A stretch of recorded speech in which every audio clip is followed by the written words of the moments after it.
വ്യാസം വസിഷ്ഠനപ്താരം ശക്തേ പൗത്രമകൽമഷം പരാശരാത്മജം വന്ദേ ശുകതാതം തപോനിധിം.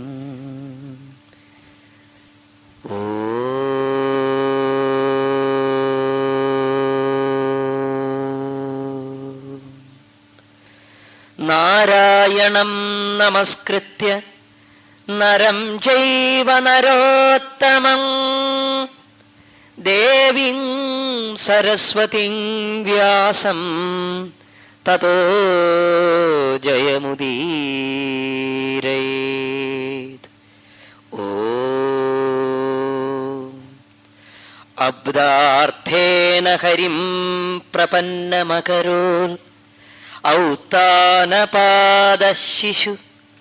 സപ്താഹേന നൃപ പരീക്ഷിതഭവൽ യാമാർത്ഥത പിംഗള ഖട്വാംഗോ ഘടികാദ്വയേന നവതി പ്രായോപി യോ ന വ്യഥാ തം കൈവല്യനിധിം പ്രപദ്യ ശരണം ശേഷായുഷാ തോഷയേ. ഓം നമോ നാരായണായ. ഓം നമോ നാരായണായ. ഓം നമോ നാരായണായ.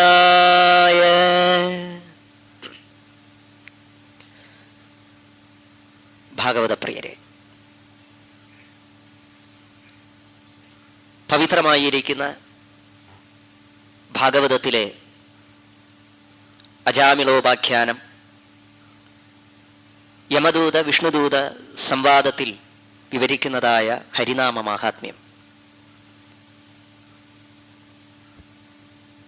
വിഷ്ണുപാസനയുടെ ഏറ്റവും ലളിതമായ ഈ പദ്ധതിയെക്കുറിച്ച് ഭാഗവതത്തിൽ വിവരിച്ചിരിക്കുന്നത് എന്താണോ അതിനെ അറിയാവുന്ന ഭാഷയിൽ വിശദീകരിക്കാൻ നിങ്ങൾ ഓരോരുത്തരുടെയും അനുഗ്രഹം തന്നെ. മറ്റൊന്നും അതിന് ഈ നിമിഷത്തിൽ എനിക്ക് യാചിക്കാനില്ല. കാരണം ഭഗവാൻ തന്നെ പറയുകയുണ്ടായി, എന്നെ വൈകുണ്ഠത്തിൽ അന്വേഷിച്ചാൽ നിങ്ങൾക്ക് കണ്ടെത്താൻ കഴിയില്ല. ഏതെങ്കിലും ധർമ്മശാസ്ത്ര പുരാണാദി ഗ്രന്ഥങ്ങളിലോ എന്നെ നിങ്ങൾക്ക് ചിലപ്പോൾ കാണാൻ കഴിഞ്ഞു എന്ന് വരില്ല. എവിടെയാണോ നാരായണ നാമം ചൊല്ലിക്കൊണ്ട് ഭഗവത് കഥകൾ ചൊല്ലിക്കൊണ്ട് എന്നെ തന്നെ ഉപാസിച്ചുകൊണ്ട് ഭക്തോത്തമന്മാരായിരിക്കുന്ന ആളുകൾ വസിക്കുന്നത്, അവിടെ എന്നെ കാണാമെന്ന്. നൈമിഷാരണ്യത്തിലെ ഈ ഭാഗവത വേദിയിൽ ശ്രോതൃസ്ഥാനം അലങ്കരിച്ചിരിക്കുന്ന നിങ്ങൾ ഓരോരുത്തരുടെയും കണ്ണുകളിലൂടെ ആ നാരായണ സ്വരൂപത്തെ തന്നെ കണ്ടുകൊണ്ട് ഇപ്പോൾ നാമമാഹാത്മ്യത്തെക്കുറിച്ച് പറയാൻ തുടങ്ങുന്ന എൻ്റെ ബുദ്ധിയെ, എന്നിൽ നിന്ന് ഉതിരുന്ന വാക്കുകളെ യഥാർത്ഥമായ ലക്ഷ്യത്തിലേക്ക് എത്തുവാൻ നിങ്ങൾ ഓരോരുത്തരുടെയും മുന്നിൽ മനസ്സാ നമസ്കരിക്കുകയാണ്. ഇതുവരെ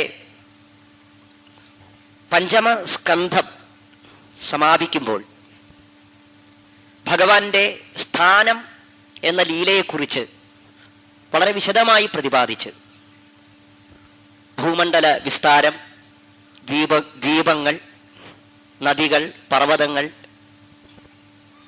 ഇങ്ങനെ അനവധി തരത്തിലുള്ളതായ ഭഗവാന്റെ സൃഷ്ടിയെക്കുറിച്ച് വിശദീകരിച്ച്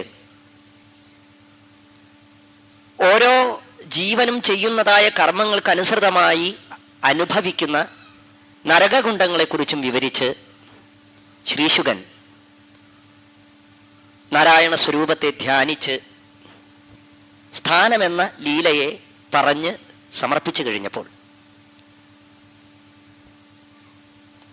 ശ്രോതാവിൻ്റെ എല്ലാ ലക്ഷണങ്ങളും ഒത്തുചേർന്ന പരീക്ഷിത്ത് ശ്രീശുകന് മുന്നിൽ നമസ്കരിച്ചുകൊണ്ട് ചോദിക്കുകയാണ്, നിവൃത്തിമാർഗ കഥിത ആദോ ഭഗവതാ യഥാ ക്രമയോഗോപലബ്ധേന ബ്രഹ്മണാ യദസംസൃതി പ്രവൃത്തിലക്ഷണശ്ചൈവ ത്രൈഗുണ്യ വിഷയോ മുനേ യോസവാലീന പ്രകൃതേർഗുണസർഗ പുനഃ പുനഃ. അങ്ങ് ഇത്രയും നേരം പ്രവൃത്തി ലക്ഷണത്തെക്കുറിച്ച് പറഞ്ഞു. പ്രവൃത്തി ലക്ഷണം എന്നാൽ ഓരോ ജീവനും ഭൂമിയിൽ ജനിച്ച്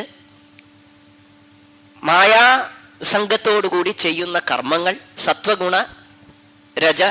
സത്വഗുണം, രജോ ഗുണം, തമോ ഗുണം എന്നിങ്ങനെയുള്ള ആ കർമ്മങ്ങളുമായിട്ടുള്ള അവരുടെ ബന്ധങ്ങൾക്കനുസരിച്ച് അവർക്ക് ലഭിക്കുന്നതായ സ്വർഗം, നരകം, വീണ്ടും ഭൂമിയിൽ തന്നെ ജനിക്കുന്നു. ഇങ്ങനെയുള്ളതായ പ്രവൃത്തി ലക്ഷണത്തെക്കുറിച്ച് അവിടുന്ന് പറഞ്ഞു.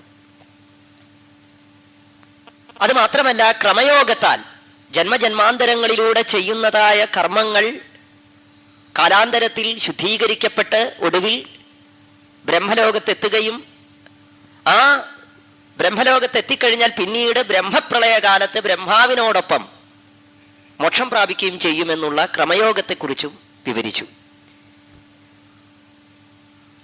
ഓരോ മനുഷ്യനും നിവൃത്തിയില്ലാതെ ചെയ്യുന്നതായ കർമ്മങ്ങൾ അവനവന്റെ ശരീരത്തെ, ശരീരസുഖങ്ങളെ, ഇന്ദ്രിയത്തെ ഒക്കെ തൃപ്തിപ്പെടുത്തുന്നതിന് വേണ്ടി ചെയ്യുന്നതായ കർമ്മങ്ങൾ, ആ കർമ്മങ്ങളിൽ നിന്ന് നിവൃത്തി നേടാൻ കഴിയാതെ അതിൽ തന്നെ മുഴുകിക്കൊണ്ട് പ്രകൃതിയുടെ മായാപ്രഭാവത്താൽ ഈശ്വരകാരുണ്യം നേടാതെ ജന്മജന്മാന്തരങ്ങളിലൂടെ അലയുന്നതായ ഈ ലോകത്തിൻ്റെ ഗതി, മഹാപാപങ്ങൾക്ക് ലഭിക്കുന്നതായ നരകം, ഇതിനെക്കുറിച്ചൊക്കെ വിവരിച്ച് കേട്ടുകഴിഞ്ഞപ്പോൾ പരീക്ഷിത്ത് ചോദിക്കുകയാണ്, അങ്ങ് പറഞ്ഞ ഈ നരകങ്ങൾ ഇത് ലഭിക്കാതിരിക്കാൻ എന്താണ് വഴി? അധുനേഹ മഹാഭാഗ യഥൈവ നരകാൻ നരഃ നാനോഗ്രയാതനാൻ നേയാത് തന്മേ വ്യാഖ്യാതുമർഹസി. അങ്ങ് പറഞ്ഞ ഈ നരകങ്ങൾ, പാപം ചെയ്തു കഴിഞ്ഞാൽ നരകം ലഭിക്കും. പക്ഷെ പാപം ചെയ്താലും ഈ നരകത്തെക്കുറിച്ച് അറിവുണ്ടായിക്കഴിഞ്ഞാൽ അതിൽ നിന്ന് നിവർത്തിക്കാൻ എന്തെങ്കിലും പോംവഴിയുണ്ടോ എന്നാണ് പരീക്ഷിത്ത് ചോദിക്കുന്നത്. നാനോഗ്രയാതനാൻ ന യാത്, നരകങ്ങളിൽ നിന്ന് നരകം ലഭിക്കാതിരിക്കാൻ പാപിയായൊരുവൻ യാതൊന്ന് ചെയ്യണം. ഇങ്ങനെയുള്ള പരീക്ഷത്തിന്റെ ചോദ്യത്തിൽ ഇപ്പോഴും ഈ 5 സ്കന്ധം വരെ കേട്ടുകഴിഞ്ഞപ്പോഴും, അല്ലെങ്കിൽ ഇത്രയും നേരം കേട്ട ഭാഗവതാദി കഥകളെ കൊണ്ടൊന്നും പരീക്ഷത്തിന് താൻ ചെയ്ത പാപത്തെക്കുറിച്ചുള്ള ഭയം അത് വിട്ടുപോയിട്ടില്ല എന്ന് വ്യക്തമാണ്. അതുകൊണ്ടാണ് ചോദിക്കുന്നത്, പാപം ചെയ്താലും നരകത്തിൽ നിന്ന് മോചിതനാവാൻ വല്ല വഴിയുമുണ്ടോ എന്ന്. ഞാൻ ചെയ്തത് ചെറിയ പാപമൊന്നുമല്ല, ഗുരുനിന്ദയാണ്, മഹജ്ജന നിന്ദയാണ്. ചത്ത പാമ്പിനെ ഒരു ഗുരുവിന്റെ കഴുത്തിൽ ഇട്ടുകൊടുക്കുക എന്ന് പറയുന്ന ബാലിശമായിരിക്കുന്ന, നികൃഷ്ടമായിരിക്കുന്ന ഒരു പ്രവൃത്തിയാണ്. അതും രാജാവായിരിക്കെ. യഥാ രാജ തഥാ പ്രജ. രാജാവ് ഇങ്ങനെ തെറ്റ് ചെയ്താൽ എത്ര ഘോരങ്ങളായിരിക്കുന്ന വിപത്തുകൾ ജനങ്ങളെ പിടികൂടും. ഇതൊന്നും ആലോചിക്കാതെ ചെയ്ത ആ മഹാപാപത്തെക്കുറിച്ചുള്ള ബോധം വേണ്ടതുപോലെ പരീക്ഷത്തിലുണ്ട്. അതുകൊണ്ടാണ് ചോദിക്കുന്നത്, ഈ നരകത്തിൽ നിന്ന് രക്ഷ നേടാൻ എന്താണ് വഴി? പാപം ചെയ്താലും നചേദിഹൈവാപചിതിം യഥാംഹസ കൃതസ്യ കുര്യാൻ മനവുക്തിപാണിഭി ധ്രുവം സവൈ പ്രേത്യ നരകാനുപേതി യേ കീർത്തിതാമേ ഭവതസ്തിഗ്മയാതന. ഷഷ്ഠസ്കന്ധത്തിലെ ഈ തുടക്കത്തിൽ തന്നെയുള്ള പരീക്ഷത്തിന്റെ ഈ ചോദ്യത്തിന് ഉത്തരമായി ശ്രീശുകൻ പറയുന്നതെല്ലാം ഭഗവാന്റെ പോഷണം എന്ന ലക്ഷണത്തോടു കൂടിയ കഥകളെയാണ്. അജാമിളോപാഖ്യാനം, വൃത്രാസുര വിശ്വരൂപ വൃത്രാസുര കഥകൾ, മരുത്ത് ജന്മ കഥകൾ, ഇതുവരെ ഈ ഇങ്ങനെയുള്ള കഥകളെല്ലാം തന്നെ പോഷണം എന്ന ഭഗവാന്റെ ലീലയെ പ്രതിപാദിക്കുന്നതാണ്. അതിൽ മനസ്സ്, വാക്ക്, ശരീരം എന്നിവ കൊണ്ട് ഓരോ ജീവനും അനുഷ്ഠിക്കുന്നതായ പാപകർമ്മങ്ങൾക്ക് അതാത് ഗുണങ്ങൾക്കനുസരിച്ചുള്ള നരകഗുണ്ടങ്ങൾ അനുഭവിക്കുക തന്നെ വേണം എന്ന് ഉറപ്പിച്ചു പറഞ്ഞുകൊണ്ട് അതിൽ നിന്ന് രക്ഷ നേടാൻ ഒരേ ഒരു വഴിയേ ഉള്ളൂ, പ്രായശ്ചിത്തമാണ്.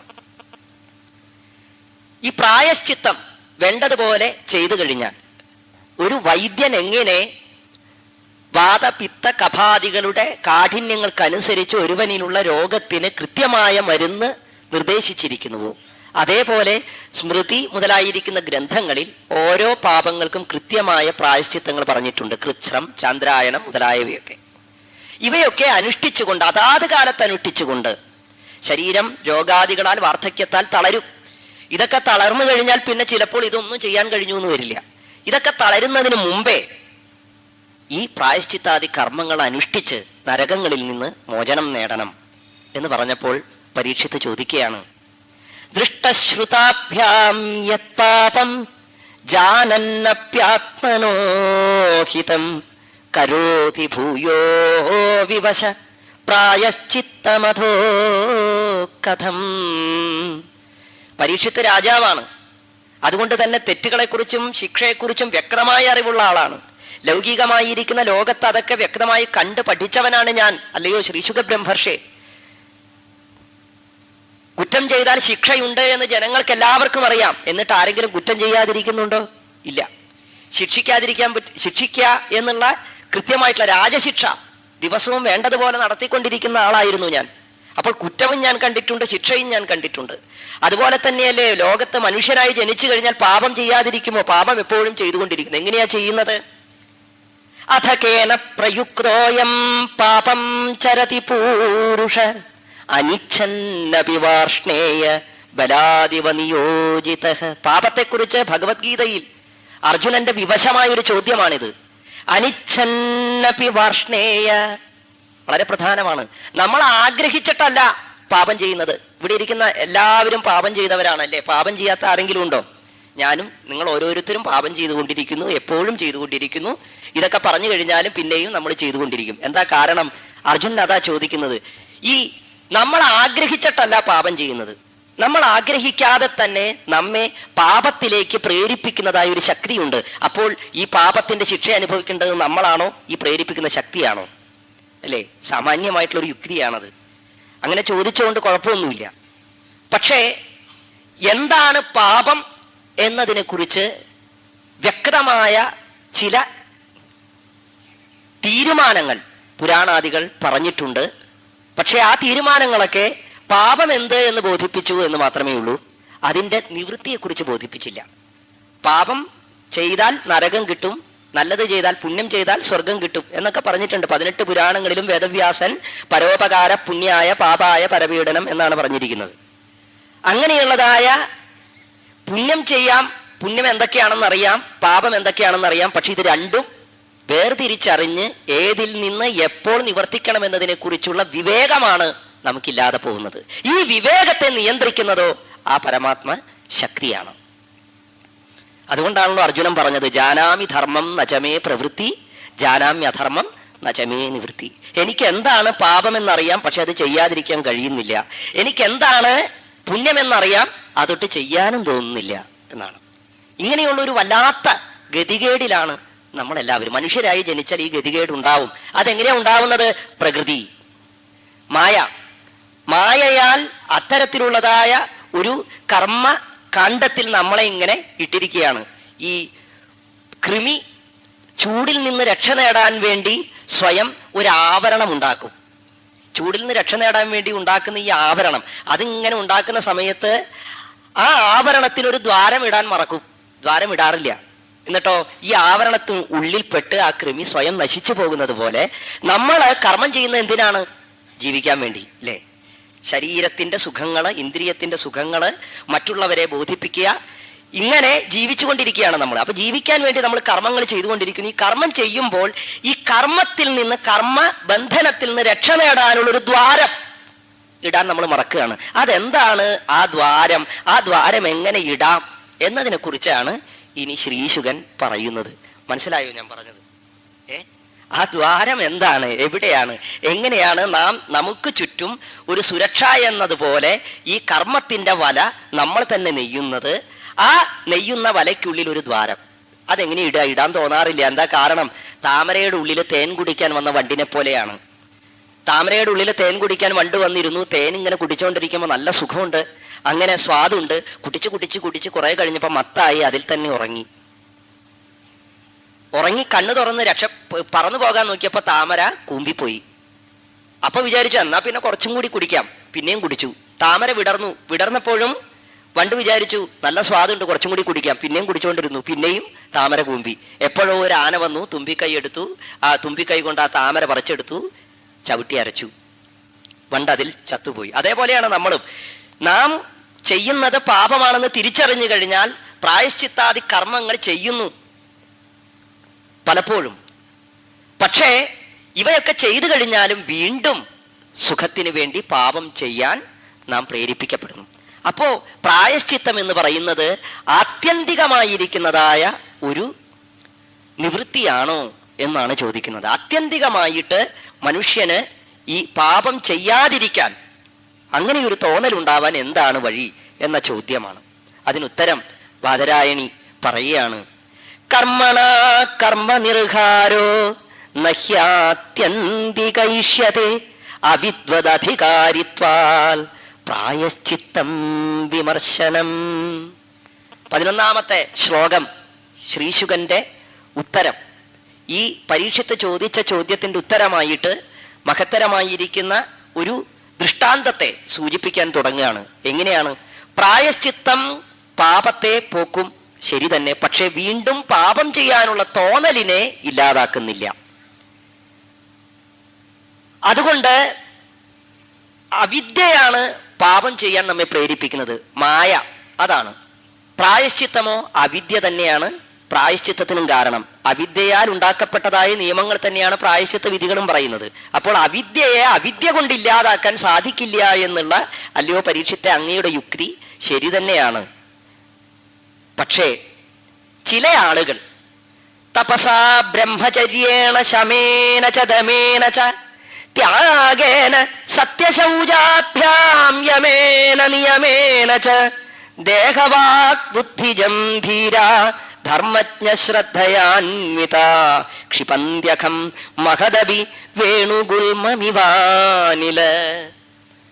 ഈ തപസ്, ദമം, ശമം, ത്യാഗം, അഹിംസ, അസ്തേയം മുതലായിരിക്കുന്നതായ മാർഗങ്ങളൊക്കെ പറഞ്ഞിട്ടുണ്ട്. ഈ മാർഗങ്ങളൊന്നും ശാശ്വതമല്ലെങ്കിൽ ഇതൊക്കെ അനുഷ്ഠിക്കുന്നത് എന്തിനാ? ഇതൊക്കെ അനുഷ്ഠിച്ച് നിരന്തരമായ അഭ്യാസം കൊണ്ട് അവിദ്യക്ക് നിവൃത്തി വന്നാൽ ആത്മസാക്ഷാത്കാരം സംഭവിക്കും. അപ്പൊ പിന്നെ പാപം ചെയ്യാൻ തോന്നില്ല. പക്ഷെ ഇതൊക്കെ എത്ര ജന്മാന്തരങ്ങളിലൂടെ നടക്കുന്നൊരു കാര്യമാണ്. മാത്രമല്ല ഈ ശമദമാദികളൊക്കെ അനുഷ്ഠിക്കാൻ എന്ന് പറഞ്ഞാൽ എളുപ്പമുള്ള കാര്യമാണോ? തപസ്സും ശമവും ദമവും ഒക്കെ ശീലിക്കുക എളുപ്പമാണോ? എങ്ങനെയാ അത്? മനസ്സിനെ അടക്കുന്നതായ ശമം, ശരീരത്തിലെ ഇന്ദ്രിയങ്ങളെ അടക്കി നിർത്തുന്നതായ ദമം, മറ്റുള്ളവർക്ക് കൂടി വിഭജിച്ചു കൊടുക്കുന്ന ത്യാഗം, ബ്രഹ്മചര്യം, 8 വിധത്തിൽ സ്ത്രീസംഗ ദോഷത്തെ ഇല്ലാതാക്കുന്ന തരത്തിലുള്ളതായ ബ്രഹ്മചര്യം, സ്ത്രീകളെ കുറിച്ച് ചിന്തിക്കുക, അവരെ കാണുക, സ്പർശിക്കുക, ഇങ്ങനെയുള്ള കാര്യങ്ങളൊക്കെ ഒഴിവാക്കിക്കൊണ്ട് നിത്യ സ്നാനാദികൾ വേണ്ടതുപോലെ ചെയ്യുന്ന ശൗചം, ഇങ്ങനെ യമനിയമാദികൾ, ഇവയൊക്കെ അനുഷ്ഠിച്ചുകൊണ്ട് ഈ കർമ്മങ്ങളിൽ നിന്ന് മോചനം നേടുക എന്ന് പറഞ്ഞാൽ എളുപ്പമുള്ള ഒരു കാര്യമല്ല. പക്ഷെ അവ ജന്മാന്തരങ്ങളിലൂടെ അനുഷ്ഠിക്കുന്നത് കൊണ്ട് ഉണങ്ങിയ വൃക്ഷങ്ങൾ തമ്മിൽ കൂട്ടിയുരസി അതിൽ നിന്നുണ്ടാകുന്ന അഗ്നിയിൽ ആ വൃക്ഷങ്ങൾ തന്നെ നശിക്കുന്നത് പോലെ ഈ മനുഷ്യൻ കാലാകാലങ്ങളിൽ ചെയ്യുന്നതായ ജന്മജന്മാന്തരങ്ങളിലൂടെ ചെയ്യുന്നതായ കർമ്മത്തിന്റെ ആ ബന്ധനങ്ങൾ ആ ശൗചാദി വ്രത നിയമാദികളെ കൊണ്ട് നശിച്ചു പോകുന്നു. പക്ഷേ ഇതൊക്കെ വളരെ കാലം, എത്രയോ ദുർഘടമായിരിക്കുന്ന വഴികളാണ്. പക്ഷേ ചില വഴികൾ വളരെ എളുപ്പമാണ്. മൃതസഞ്ജീവനി എന്ന് പറയുന്ന ഔഷധത്തെക്കുറിച്ച് അറിവില്ലാത്തവരും അത് കണ്ടെത്താൻ കഴിയാത്തവരുമാണ് തിപ്പലി, അയമോദകം മുതലായിരിക്കുന്ന മരുന്നുകൾ എഴുതി രോഗം മാറ്റാൻ ശ്രമിക്കുന്നത്. അല്ലേ? നല്ലൊരു ഔഷധം ഉണ്ട്, അതിനെക്കുറിച്ച് അറിയാം, അതിനെ കണ്ടെത്താം എന്നാണെങ്കിൽ അത് മതി. അങ്ങനെ ഒരു ഔഷധം ഉണ്ട്, അത് പറഞ്ഞാലും ചില ആളുകൾക്ക് വിശ്വാസം വരില്ല. കാരണം എന്താ? അപ്പ ചോദിക്കും. എല്ലാവരുടെയും യുക്തിയാണ്. ഭാഗവതത്തിലൂടെ സഞ്ചരിക്കുമ്പോൾ പോലും എല്ലാവരും ബുദ്ധി എന്നാണ്, ബുദ്ധിയിലൂടെയാണ് ചിന്തിക്കുന്നത്. ഭാഗവതത്തെ ബുദ്ധിയിലൂടെ സമീപിച്ചാൽ നമുക്ക് മുഴുവൻ കാര്യങ്ങളും മനസ്സിലാവില്ല. ബുദ്ധിക്ക് അതീതമായ, ഇന്ദ്രിയങ്ങൾക്ക് അതീതമായ, മാനുഷികമായ തലങ്ങളിൽ നിന്നൊക്കെ വിട്ടുകൊണ്ടുള്ള ഒരു അനുഭവം ഭാഗവതത്തിലൂടെ സഞ്ചരിക്കുമ്പോൾ ഉണ്ടാകുന്നുണ്ട്. അവിടേക്ക് എത്തിപ്പെടണമെങ്കിൽ ഹൃദയം കൊണ്ട് സംവദിക്കണം. ഭാഗവതം നിവർത്തി വെച്ച് ഹൃദയത്തിന് വിട്ടുകൊടുക്കൂ ഭാഗവതത്തെ മനസ്സിലാക്കാൻ. അപ്പോഴാണ് ഇനി പറയുന്ന ശ്രീശുകന്റെ ഈ ഭാഷ നമുക്ക് വ്യക്തമാവുകയുള്ളൂ. കേചിത് കേവലയാ ഭക്ര്യ വാസുദേവ പരായണ അഖം ധുന്വന്തി കാഷ്ണേന നീഹാരമിവ ഭാസ്കര. ഈ പറഞ്ഞ അനുഷ്ഠാനങ്ങളോ ആചാരങ്ങളോ ഇതൊന്നും ചെയ്യാത്തവരായ ചില ആളുകളുണ്ട്. പക്ഷെ അവരെന്താ ചെയ്യുന്നത്? വാസുദേവ പരായണ, വാസുദേവനിൽ മാത്രം മനസ്സർപ്പിച്ചുകൊണ്ട് ചെയ്യുന്ന കർമ്മങ്ങളെല്ലാം നാരായണ പൂജയാക്കിക്കൊണ്ട്, എങ്ങനെയാണോ പ്രഭാതകാലത്ത് സൂര്യരശ്മികളാൽ മഞ്ഞുതുള്ളികൾ ദഹിച്ച് ഇല്ലാതായിത്തീരുന്നത്, അതുപോലെ സ്വകർമ്മങ്ങളിൽ നിന്നുണ്ടാകുന്നതായ ആ ബന്ധങ്ങൾ അതെല്ലാം നിശേഷം ഇല്ലാതാക്കി തീർക്കുന്നു ഭക്തിയിലൂടെ, ഭക്തി മാർഗത്തിലൂടെ. അതല്ലാത്തതായ പ്രായശ്ചിത്ത കർമ്മങ്ങളെല്ലാം തന്നെ പ്രായശ്ചിത്താനി ചീർണാനി നാരായണ പരാങ്മുഖം ന നിഷ്പുനന്തി രാജേന്ദ്ര സുരാകുംഭമിവാപഗാഹ. മറ്റു പ്രായശ്ചിത്ത കർമ്മങ്ങളൊക്കെ എങ്ങനെയാണ്? മദ്യം നിറച്ച കുടം തീർത്ഥങ്ങളിൽ ഗംഗയിൽ മുക്കി, നർമ്മദയിൽ മുക്കി, സരസ്വതിയിൽ മുക്കി വല്ല കാര്യമുണ്ടോ? ഒരു കാര്യമില്ല. അതേപോലെയാണ് ഉള്ളിൽ അവിദ്യയുള്ളിടത്തോളം കാലം ഈ പ്രായശ്ചിത്ത കർമ്മങ്ങളൊക്കെ താൽക്കാലികമായിട്ടുള്ള എന്തെങ്കിലും ഒരു നിവൃത്തി വരുത്തും എന്നല്ലാതെ വേറെ ആത്യന്തികമായിരിക്കുന്ന ഒരു ആത്മസാക്ഷാത്കാരം അത് ഒരിക്കലും ലഭിക്കുകയില്ല. അത് തരാനുള്ള കഴിവും അതിനില്ല. വെറും കുഞ്ചര ശൗചവത് ഭാഗവത പ്രഭാഷകരെ ഏറ്റവും കൂടുതൽ ഉപയോഗിക്കുന്ന ഒരു ഉദാഹരണമാണ്. അജാമിളോപാഖ്യാനം എന്ന ഈ മഹത്തരമായിരിക്കുന്ന കഥ, നാമമാഹാത്മ്യം പറയണം എന്ന് എനിക്കിങ്ങനെ നൈമിശാരണ്യത്തിൽ ഞാൻ പറയേണ്ടത് അജാമിളോപാഖ്യാനവും നാമമാഹാത്മ്യവും ആണെന്ന് പറഞ്ഞപ്പോൾ ഞാൻ മനസ്സിൽ വിചാരിച്ചു, ഞാൻ എന്താ പോയി പറയാ. കാരണം കുട്ടിക്കാലം മുതലേ ഞാൻ മുത്തശ്ശിയുടെ ഒപ്പം പല പല ഭാഗവത വേദികളിലും പോയപ്പോൾ അവിടെയൊക്കെ എനിക്ക് ഏറ്റവും ഇഷ്ടമുള്ള ഒരു കഥയായിരുന്നു അജാമിളന്റെ കഥ. കാരണം എന്താണെന്ന് വെച്ചാൽ കുട്ടികളുടെ മനസ്സിൽ പെട്ടെന്ന് അത്ഭുതം സൃഷ്ടിക്കുന്ന ഒരു കഥയാണ്.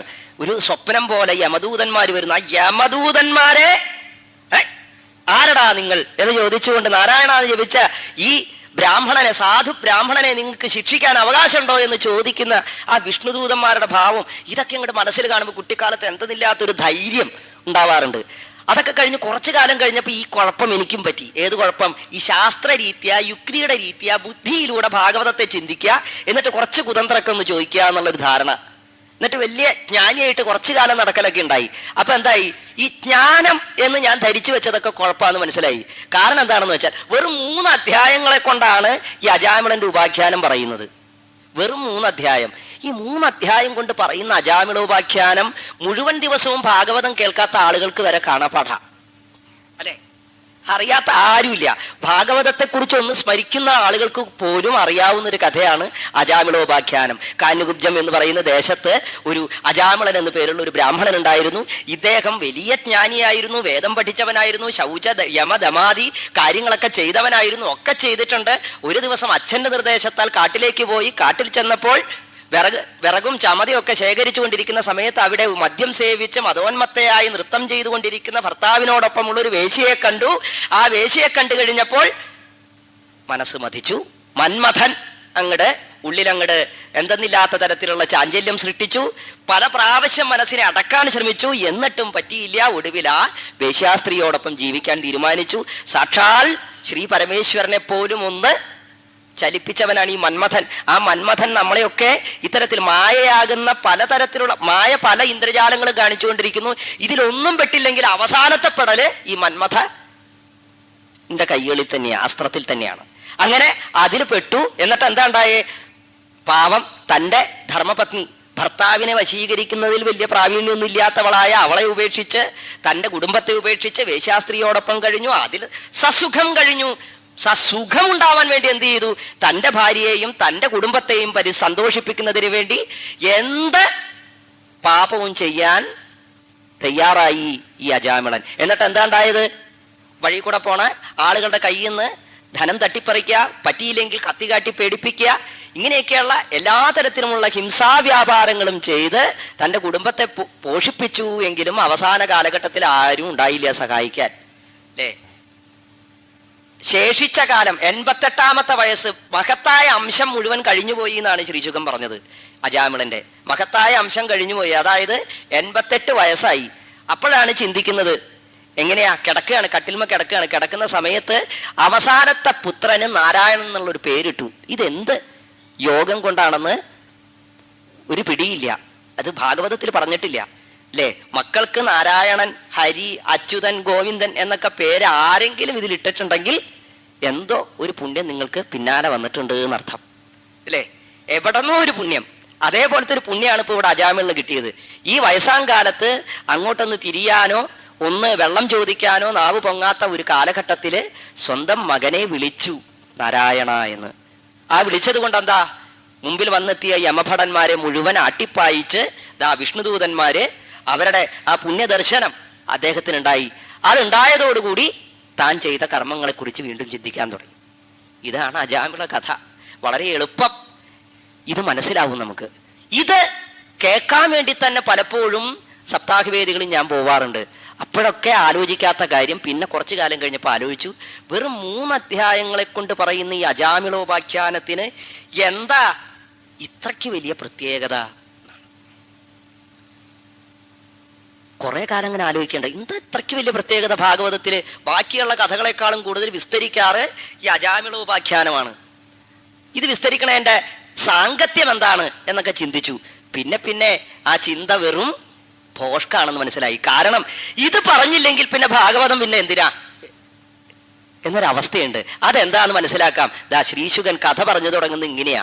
ആ ശ്ലോകം കേട്ടാൽ നമുക്ക് മനസ്സിലാവും. അത്ര ചോദാഹരന്തീമം ഇതിഹാസം പുരാതനം ദൂതാനാം വിഷ്ണുയമയോ സംവാദസ്ഥം നിബോധമേ.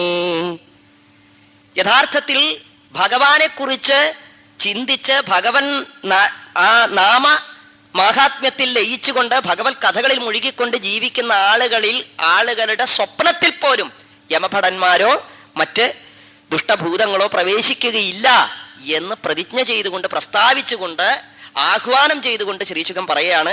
അതിനൊരു ഉദാഹരണമായിട്ട് ഞാനൊരു പൂർവ്വ വൃത്താന്തം പറഞ്ഞു തരാം. അത് വേറൊന്നുമല്ല, ഒരിക്കൽ വിഷ്ണുദൂതന്മാരും യമദൂതന്മാരും ആയിട്ടുണ്ടായ ഒരു സംവാദം പറഞ്ഞു തരാം. അജാമിളന്റെ കഥ പറയാന്നല്ല പറഞ്ഞത്, ആണോ? ശ്രീശുഖൻ പറഞ്ഞ എന്താ, ഞാൻ അജാമിളന്റെ കഥ പറയാം എന്നല്ല പറഞ്ഞത്. അജാമിളന്റെ കഥയല്ല ശ്രീശുഖൻ പറഞ്ഞത്. പകരം എന്താ പറഞ്ഞത്, വിഷ്ണുദൂതന്മാരും യമദൂതന്മാരുമായിട്ടുണ്ടായ ഒരു സംവാദം ഞാൻ പറഞ്ഞു തരാം. അതിലാണ് ഹരിനാമ മാഹാത്മ്യം. ആ സംവാദത്തിന് നിമിത്തമായി തീർന്ന അജാമിളനെ ഇവിടെ സൂചിപ്പിച്ചു എന്ന് മാത്രം. ആ അജാമിളനെ സൂചിപ്പിക്കാൻ വേണ്ടിയിട്ടാണ് കാന്യകുബ്ജം എന്നും അജാമിളനെന്നും 2 പേരുകളിൽ ചെറിയ ഒരു രഹസ്യം ഒളിപ്പിച്ചു വെച്ചിരിക്കുന്നു. കാന്യകുബ്ജം എന്ന വാക്കിന്റെ അർത്ഥം കന്യ എന്ന പദം കൊണ്ട് അവിടെ ഉദ്ദേശിക്കുന്ന കുബ്ജയായ വക്രയായ എല്ലാവരെയും വളച്ചൊടിച്ച് തന്നിൽ തന്നെ നിലനിർത്തിക്കൊണ്ടിരിക്കുന്ന മായാ പ്രകൃതി എന്നാണ് അർത്ഥം. ആ പ്രകൃതിയിൽ വസിക്കുന്ന അജാമിളൻ എന്ന് പറഞ്ഞു കഴിഞ്ഞാൽ ജനനമില്ലാത്തവനുമായി എപ്പോഴും ബന്ധപ്പെട്ടുകൊണ്ടിരിക്കുന്നവൻ, പക്ഷെ അത് സ്വയം തിരിച്ചറിയാത്തവൻ, ജീവൻ എന്നർത്ഥം. അങ്ങനെ പ്രകൃതിയിൽ മായയിൽ ബദ്ധനായിരിക്കുന്ന ഒരു ജീവൻ എങ്ങനെയാണ് ആ മായയിൽ നിന്ന് മോചിതനായി തീരുന്നത് എന്ന് സൂചിപ്പിക്കാനാണ് ഈ പേരിൽ തന്നെ ഇങ്ങനെയൊരു തത്വം ഒളിപ്പിച്ചു വെച്ചത്, അജാമിളനെന്നും കാന്യകുബ്ജമെന്നും. എന്നിട്ടോ കാന്യകുബ്ജേ ദ്വിജ കശ്ചിത് ആസീത് പതിരജാമിള നാംനാ നഷ്ടസദാചാരോ ദാസ്യാ സംസർഗദൂഷിത. സംസർഗം കൊണ്ട് ദുഷിച്ചവനായി ആചാരഹീനനായിട്ട് ഹിംസാപരതന്ത്രനായിട്ട് കഴിഞ്ഞ അജാമിളൻ വാർദ്ധക്യം അടുത്തു, അറിഞ്ഞില്ല, കാലൻ വരുന്നത് അറിഞ്ഞില്ല, യമദൂതന്മാർ വരുന്നത് അറിഞ്ഞില്ല. അങ്ങനെ ഇരിക്കുന്നതായ ആ അജാമിളന് മുമ്പിൽ ഭീകരരൂപികളായിരിക്കുന്ന യമഭടന്മാര് പ്രത്യക്ഷപ്പെടുന്നു. പ്രത്യക്ഷപ്പെട്ട സമയത്ത് നാവിൽ വന്നത് എപ്പോഴും വിളിക്കാറുള്ള പേരാണ്. കാരണം ഭക്ഷണം കഴിക്കുകയാണെങ്കിലും തൻ്റെ താഴെയുള്ള മകനായിരിക്കുന്ന ഈ നാരായണനെ പിടിച്ചിരുത്തി ഒരുമിച്ച് ഭക്ഷണം കഴിക്കും. എന്തെങ്കിലും വെള്ളം വേണമെങ്കിൽ നാരായണ എന്ന് വിളിക്കും. എവിടെയെങ്കിലും എന്തെങ്കിലും തൊണ്ടയിൽ എന്തെങ്കിലും കുടുങ്ങി തോന്നി അപ്പോഴും വിളിക്കും നാരായണ നാരായണ. വിളിക്കണതൊക്കെ മകനെ ഉദ്ദേശിച്ചിട്ടാണ്. ദാ അവസാനം ഈ യമഭടന്മാരെ കണ്ടപ്പോഴും എന്താ ചെയ്തേ? ദൂരേ ക്രീഡനകാസക്തം പുത്രം നാരായണഹ്വയം പ്ലാവിതേന സ്വരേണോച്ചൈഹി ആജുഹാവാകുലേന്ദ്രിയ. ആകുലചിത്തനായിട്ട് ഇന്ദ്രിയങ്ങളൊക്കെ അങ്ങോട്ട് വേണ്ട രീതിയിൽ പ്രവർത്തിക്കാത്ത ഇന്ദ്രിയങ്ങൾ അവിടെ ഭയചകിതമായിട്ട് ശരീരം വിട്ടുപോവാണ്, പഞ്ചത്വം പ്രാപിക്കാൻ പോവുകയാണ്. അങ്ങനെ ജീവൻ വേറിടാൻ പോകുന്നു എന്നുള്ള ഭയത്തോടുകൂടി ഉറക്കെ നാരായണ എന്ന് വിളിച്ചു. തൻ്റെ പുത്രനെ ഉദ്ദേശിച്ചിട്ടാണ് വിളിച്ചത്. എങ്ങനെയുള്ള പുത്രനെ? അവിടെ ഒരു ഉപമ പ്രയോഗിക്കുന്നുണ്ട്. എങ്ങനെയാണ്? ദൂരേ ക്രീഡനകാസക്തം പുത്രം. എങ്ങനെയുള്ള പുത്രനെയാണ് വിളിച്ചത്? ദൂരെ, കുറച്ച് ദൂരത്തില് ലീലയിൽ ഏർപ്പെട്ടുകൊണ്ടിരിക്കുന്ന, കളികളിൽ ഏർപ്പെട്ടുകൊണ്ടിരിക്കുന്ന നാരായണനെയാണ് വിളിച്ചത് അല്ലേ? സാക്ഷാൽ നാരായണനും കളികളിൽ ഏർപ്പെട്ടുകൊണ്ടിരിക്കുന്ന ആളാണ്. അപ്പോ കാവ്യാത്മകമായിട്ടാണെങ്കിലും ഒരു ചെറിയ ഒരു ഉദാഹരണം പറയുമ്പോൾ ആ ഉദാഹരണത്തിൽ പോലും ഭഗവാനുമായിട്ടുള്ള ഒരു ബന്ധമുണ്ട് എന്ന് വ്യക്തമാക്കുകയാണ് ഇവിടെ ഭാഗവതകാരൻ. അങ്ങനെ മരിക്കാൻ പോകുന്ന സമയത്ത് നാരായണ എന്ന് വിളിച്ചു കഴിഞ്ഞപ്പോൾ തങ്ങളുടെ സ്വാമിയെയാണല്ലോ വിളിക്കുന്നത് എന്ന് തിരിച്ചറിഞ്ഞുകൊണ്ട് വിഷ്ണുദൂതന്മാർ വരുന്നു. വിഷ്ണുദൂതന്മാർ വന്ന് ദാ യമദൂതന്മാരെ തുറിച്ചു നോക്കുന്നു. യമദൂതന്മാരെ നോക്കിക്കഴിഞ്ഞപ്പോൾ എന്താ കാണുന്നേ? ശംഖചക്ര ഗദാപത്മജരായിരിക്കുന്നതായ ആ ഭഗവത് ഭൃത്യന്മാരായിരിക്കുന്ന 3 പേരെ. അജാമളൻ ഇതൊക്കെ കണ്ണും തുറപ്പിച്ച് നോക്കി കാണുകയാണ്.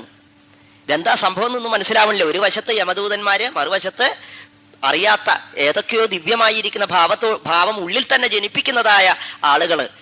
അവര് തമ്മിലുള്ള സംവാദം അജാമിളൻ കേൾക്കുകയാണ്. എന്താ സംവാദം?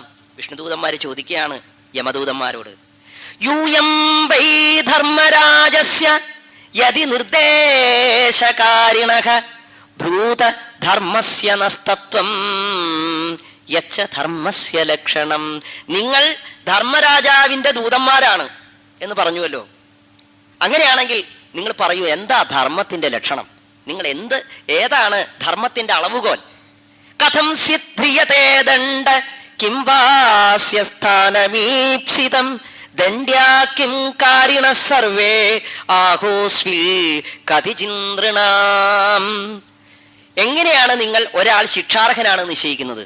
കർമ്മം ചെയ്തവരൊക്കെ ശിക്ഷിക്കപ്പെടണോ? അങ്ങനെയാണോ? അങ്ങനെയാണെങ്കിൽ ഭൂമിയിൽ കർമ്മം ചെയ്യാത്ത ആരുമില്ല. എല്ലാ ജീവജാലങ്ങളും കർമ്മങ്ങൾ ചെയ്യുന്നു. അവരെയൊക്കെ ശിക്ഷിക്കുമോ നിങ്ങൾ? അതല്ല, ഭൂമിയിൽ കുറച്ചു പേരെ മാത്രം ശിക്ഷിക്കാം, അങ്ങനെയാണോ? അങ്ങനെയാണെങ്കിൽ ഈ ശിക്ഷയ്ക്ക് യോഗ്യരായിട്ടുള്ള ആളുകളെ, യോഗ്യമായ സ്ഥാനം, ശിക്ഷിക്കാൻ യോഗ്യമായ സ്ഥാനം ഏതാണ് എന്ന് ചോദിച്ചപ്പോ ആ യമദൂതന്മാര് പറഞ്ഞു, ഞങ്ങൾ മനസ്സിലാക്കിയിടത്തോളം ധർമ്മം എന്താ? വേദപ്രണിഹിതോ ധർമ്മോ ഹ്യധർമ്മസ്തദ്വിപര്യയഃ. വേദമാണ് ധർമ്മം, അവേദം അധർമ്മം. വേദത്തിൽ പറയുന്നത് വേദാനുസാരം ജീവിക്കുന്നത് ധർമ്മമാണ്, വേദാനുസാരം അല്ലാതെ ജീവിക്കുന്നതോ അധർമ്മമാണ്. വേദമോ സാക്ഷാൽ നാരായണ, സാക്ഷാൽ നാരായണനാണ്. അപ്പൊ കാര്യങ്ങളൊക്കെ അറിയാം അല്ലേ? വിഷ്ണുദൂതന്മാര് പിന്നെ അങ്ങനെയാണ് ചോദ്യം. അപ്പൊ നിങ്ങൾക്ക് കാര്യങ്ങളൊക്കെ മനസ്സിലായിട്ടുണ്ട്.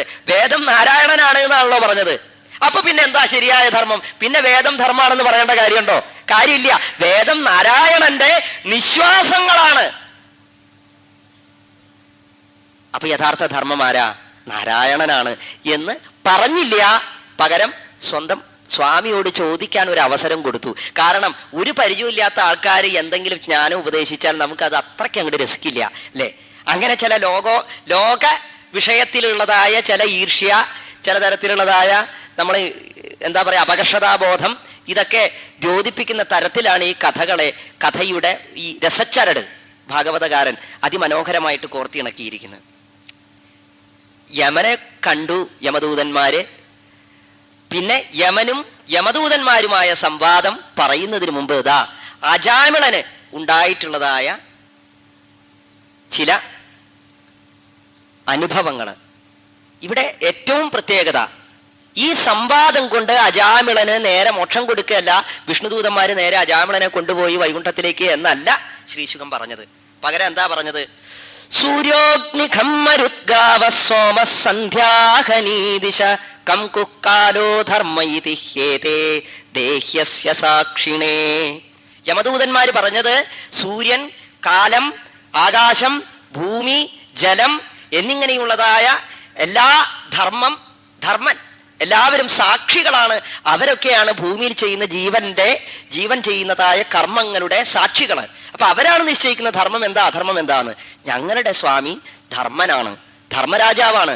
അദ്ദേഹം വിചാരഭൂ എന്ന് പേരുള്ളതായ സിംഹാസനത്തിൽ ഇരുന്നു കൊണ്ട് ആ കാലദണ്ഡത്താൽ ലോകത്തെ മുഴുവൻ നയിക്കുന്നു, സാക്ഷിയായിട്ട് നയിക്കുന്നു. അപ്പൊ ഞങ്ങൾക്ക് അധർമ്മം എന്താണെന്നറിയാം, അധർമ്മികളായ ആളുകളെ ശിക്ഷിക്കാൻ വേണ്ടി തന്നെയാണ് ഞങ്ങൾ ചരിച്ചുകൊണ്ടിരിക്കുന്നത് എന്ന് പറഞ്ഞു കഴിഞ്ഞപ്പോൾ ദാ യമദൂതന്മാരോട് വിഷ്ണുദൂതന്മാർ പറയുകയാണ്, ഇവിടെ ഈ അജാമിളൻ എന്ന് പറയുന്ന സാധു ബ്രാഹ്മണൻ ഇദ്ദേഹം പാപിയാണ് എന്ന് നിശ്ചയിച്ചത് എങ്ങനെയാണ്? സദാചാരത്തിൽ നിന്ന് ആ അജാമിളൻ എങ്ങനെയാണോ അധപ്പതിച്ചത്, ആ അധപ്പതനത്തെ വേണ്ടതുപോലെ സൂചിപ്പിക്കുകയാണ് വിഷ്ണുദൂതന്മാരോട് യമദൂതന്മാര്. അജാമിളൻ വേദം പഠിച്ചു, യാഗാദി കർമ്മങ്ങൾക്ക് വേണ്ടി അച്ഛനെ സഹായിച്ചു, എല്ലാം ശരി തന്നെ, എല്ലാം വിധിപ്രകാരം ചെയ്തുവെങ്കിലും കാലാന്തരത്തിൽ വേശ്യയുമായിട്ടുള്ള സംഘം നിമിത്തം ആ വേശ്യയിലുണ്ടായ മക്കൾ, അവരുടെ പരമ്പരകൾ, ഇതൊക്കെ അയാളുടെ ബ്രഹ്മ തേജസ്സിനെ ദുഷിപ്പിച്ചു. അങ്ങനെ ശീലം കൊണ്ട് നശിച്ചുപോയ, അധപ്പതിച്ചു പോയ അജാമിളൻ നരകത്തിന് യോഗ്യനല്ലേ എന്നുള്ള യമദൂതന്മാരുടെ ചോദ്യത്തിന് വിഷ്ണുദൂതന്മാർ പറയുകയാണ്, അങ്ങനെ നിശ്ചയിക്കാനാവില്ല. കാരണം അഹോ കഷ്ടം ധർമ്മദൃശാമധർമ്മ സ്പൃശത്തെ സഭാം യത്രാദണ്ഡേഷ്വപാപേഷു ദണ്ഡോയൈർമ്രിയതേ വൃഥാ യസ്യാംകേ ശിരാധായ ലോക സ്വപിതി നിർവൃത സ്വയം ധർമ്മമധർമ്മം വാ നഹി വേദയഥാ പശു. ധർമ്മത്തെ അറിഞ്ഞ് വേണ്ടതുപോലെ സജ്ജനങ്ങളെ രക്ഷിക്കേണ്ടവർ തന്നെ സജ്ജനങ്ങളെ ശിക്ഷിച്ചാൽ എങ്ങനെയാ? ഇദ്ദേഹം ഒരു സജ്ജനമാണ്. ആര്? ഈ അജാമിളൻ. എങ്ങനെയാണ് പാപങ്ങളൊക്കെ പോയി പരിശുദ്ധനായി തീർന്നത്? ഒരൊറ്റ കാര്യം കൊണ്ട്, നാരായണ എന്നുള്ള നാമത്തിൻ്റെ ശക്തി കൊണ്ട്.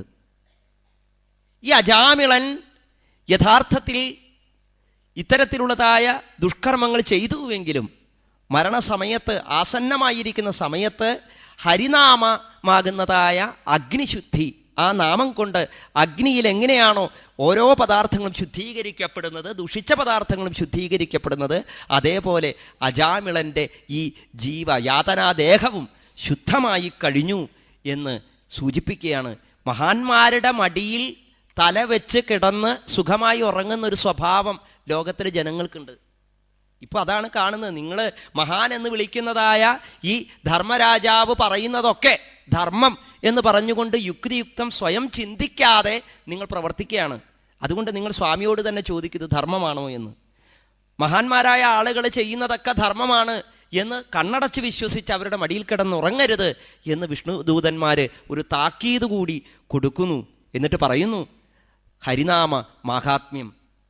സകൃതുച്ചാരിതം യേന ഹരിരിത്യക്ഷരദ്വയം ബദ്ധപരികരസ്തേന മോക്ഷായ ഗമനം പ്രതി.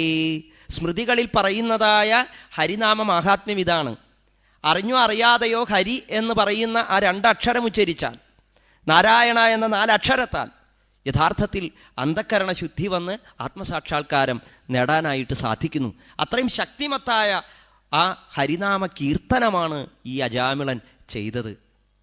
ഏതേനൈവ ഹ്യഖോ നോസ്യ കൃതം സ്യാദഖ നിഷ്കൃതം യദാ നാരായണായേതി ജഗാത ചതുരക്ഷരം. വെറുതെ നാരായണ എന്നല്ല അജാമിളൻ ജപിച്ചത്, പൂർണ്ണമായി ജപിച്ചു. എങ്ങനെയാ ഈ പൂർണ്ണത? അഖോന അസ്യ അഖനിഷ്കൃതം ഏതേന ഏവ കൃതം ഹി യത് ആ നാരായണ ആയ ഇതി. നാരായണ എന്ന് വിളിച്ച് അവസാനിപ്പിക്കല്ല, നാരായണ ആയ ഇതി. ദൂരെ കളിച്ചുകൊണ്ടിരിക്കുന്ന നാരായണനെ നോക്കിയിട്ട് എന്താ വിളിച്ചത്? നാരായണ വരൂ എന്നാണ്. പ്ലുതം എന്ന് വ്യക്തമായിട്ട് പറഞ്ഞിട്ടുണ്ട്. പ്ലുതമായിട്ട് നാകാരം ദീർഘിപ്പിച്ച് വിളിച്ചു എന്നാണ്. അങ്ങനെയുള്ള ആ നാരായണ നാമത്തിൻ്റെ മഹത്വം കൊണ്ടാണ് ഇദ്ദേഹത്തിൻ്റെ പാപങ്ങളൊക്കെ നശിച്ചു പോയത്. നാരായണ വരൂ എന്നാണ് വിളിച്ചത്. അങ്ങനെ വിളിച്ചാൽ, അങ്ങനെ വിളിക്കണമെങ്കിൽ ധ്വനി ഉണ്ടാവണം, കാകു വേണം. ശബ്ദത്തിൻ്റെ മഹത്വമാണ് ഈ ഭഗവാനിലേക്ക് ആ സ്വരത്തെ എത്തിച്ചത്. അത്രയും ഭീതിയോടുകൂടി ശരീരത്തെ എല്ലാം മറന്നുകൊണ്ട്, ഭയം കൊണ്ട്, എന്തുദ്ദേശിച്ചിട്ടാണെങ്കിലും ആരെ ഉദ്ദേശിച്ചിട്ടാണെങ്കിലും വിളിച്ചത് നാരായണ എന്നാണ്. ആ നാരായണ മന്ത്രത്തിൻ്റെ ശക്തി നിസ്സാരമല്ല. എന്താ കാരണം? സ്തേനസുരാപോ മിത്രധൃക് ബ്രഹ്മാ ഗുരുതൽപഗ സ്ത്രീരാജപിതൃഗോ ഹന്ത യേച പാതകിനോ പരേ. ഹിംസാപരരായിട്ടുള്ള ആളുകൾ, കള്ളന്മാര്, രാജാവിനെ നിന്ദിച്ചവര്, ബ്രാഹ്മണന്മാരെ കൊന്നവര്, ഇങ്ങനെയുള്ള എത്ര മഹാപാപികൾ വേണമെങ്കിലും ആയിക്കോട്ടെ, അവരൊക്കെ എന്തുദ്ദേശിച്ചിട്ടാണെങ്കിലും നാരായണ എന്ന് ജപിച്ചാൽ പാപം മുഴുവൻ പോകും. എന്തായാലും ഘോരഘോരം.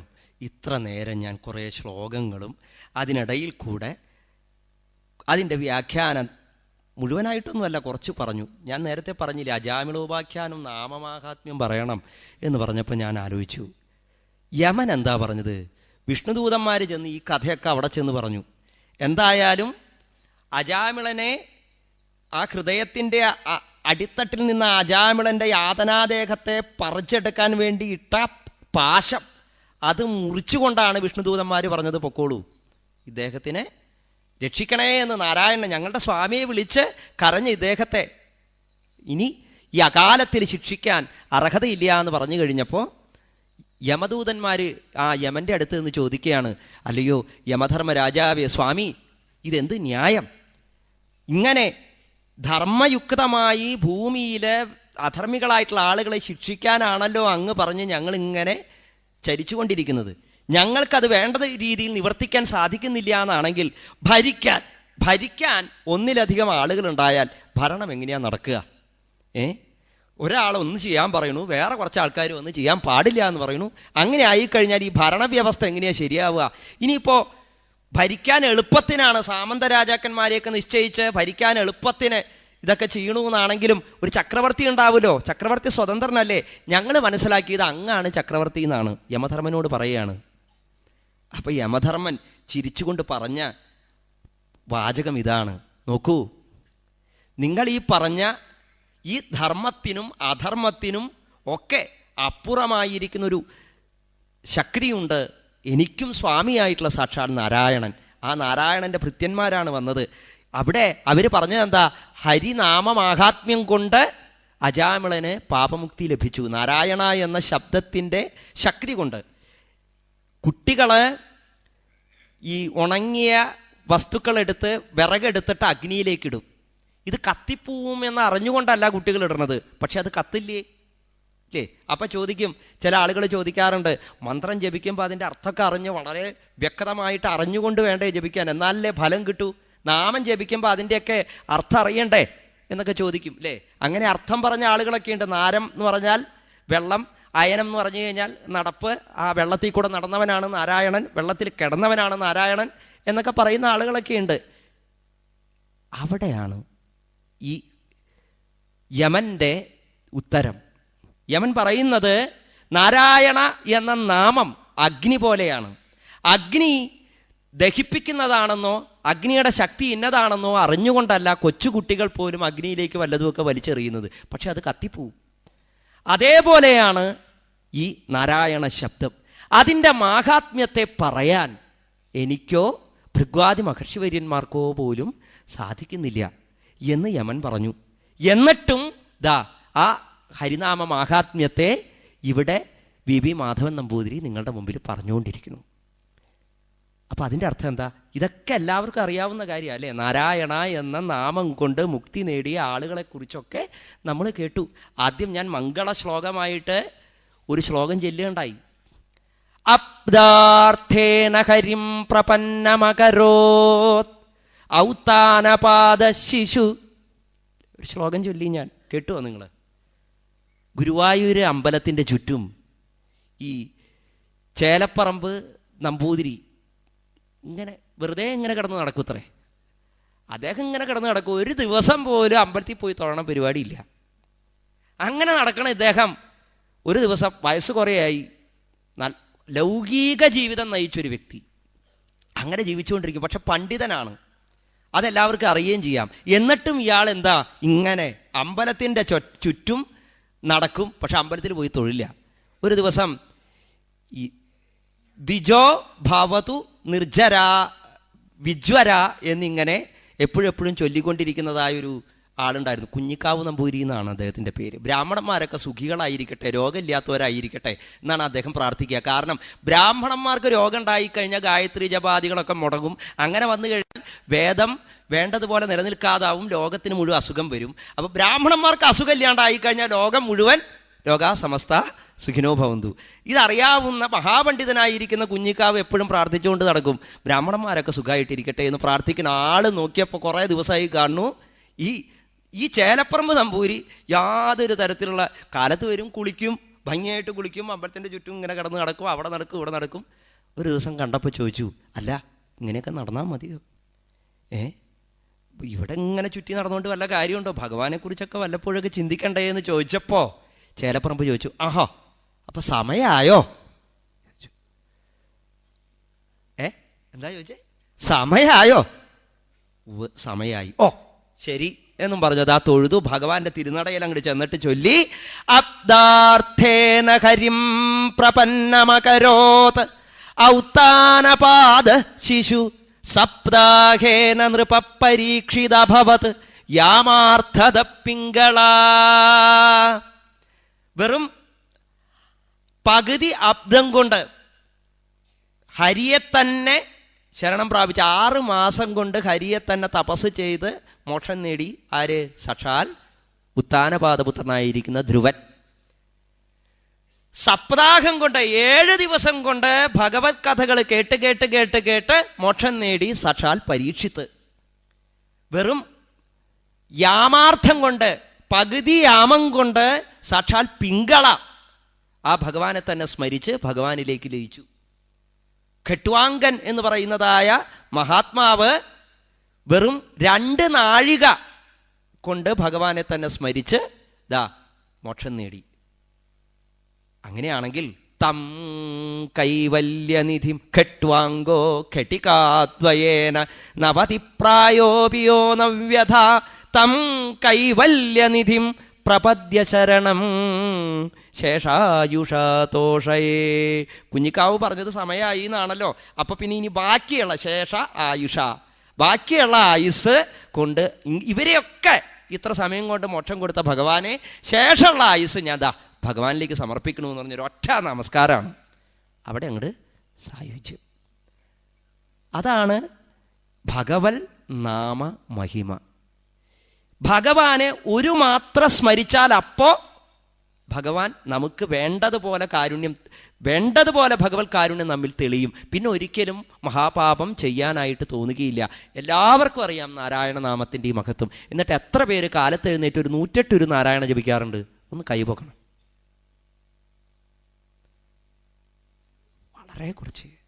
വളരെ കുറച്ച് അല്ലേ? നൈമിഷാരണ്യത്തിൽ വന്നിരുന്ന് ഈ ഒരു ചോദ്യം ആരെങ്കിലും ചോദിച്ചാൽ അപ്പം എല്ലാവരും കൈപൊക്കണം. അങ്ങനെ ഒരു കാലം വരുമ്പോഴേ നൈമിഷാരണ്യത്തിൽ ഈ മഹത്തരമായിരിക്കുന്ന തത്വസമീക്ഷാ സത്രത്തിൻ്റെ അർത്ഥം പൂർണ്ണമാവുള്ളൂ. മറ്റെല്ലായിടത്തും പല സ്ഥലത്ത് സത്രം നടക്കുന്നുണ്ട്.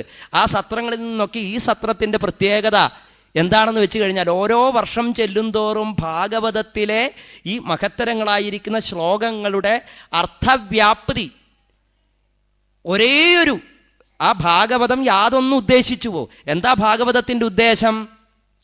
യേന കേനാപ്യുപായേന മനഃകൃഷ്ണേ നിവേശയേത്. എന്തൊക്കെ ചെയ്തിട്ടാണെങ്കിലും എങ്ങനെയെങ്കിലുമൊക്കെ സാക്ഷാൽ ശ്രീകൃഷ്ണനിൽ മനസ്സർപ്പിക്കൂ എന്ന മഹത്തരമായിരിക്കുന്ന, മനസ്സർപ്പിക്കുവാനുള്ള ആ മഹത്തരമായിരിക്കുന്ന ലക്ഷ്യമാണ് ഭാഗവതത്തിൻ്റേത്.